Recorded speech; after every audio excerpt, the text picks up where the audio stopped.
Agar yengisi hozir ham chiqayotganda Tracker 1 olardim deylar, Tracker 2 mi? Sizlarga 3 ta idealniy kraskalari toza Trackerni obzor qilib beraman, qizig'i oxirida. Hozirgi kunda Tracker 1larni idealniysini topish juda qiyin. Mashinamiz 2019-yil, salon holatlari juda yaxshi, kraskalari top-toza, qirilgan, chizilgan sarapinalari yo'q. Probegi o'zini halol probegi 100 ming.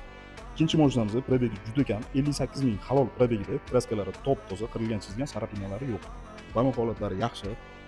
Salonda qimmat chexollar qo'yilgan. Ideal holatda saloni. Tracker 2 premyer pozitsiyada 2023-yil, probegi atiga 31 ming, bir tomchi kraskasi yo'q. Polniy shumkada mashinamiz, 4 ta yangi balonlari bor. Salon qismiga keladigan bo'lsak, qimmat chexollar, salon idealniy, hamma plastmassiy detallari akvaprint qilingan.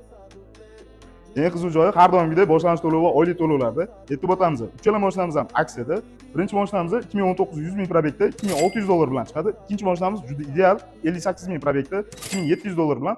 Tracker 2miz 31 ming probek 2023-yil, boshlanish to'lovi $3400 bilan. Oylik to'lovlari ikkala Trackerimizga 5 million 300 ming so'mdan chiqadi. Tracker 2mizga 6 million 200 ming so'mdan chiqadi. Uchala mashinamizni ham 3 soat ichida bitta pasport evaziga bemalol olib ketsanglar bo'ladi.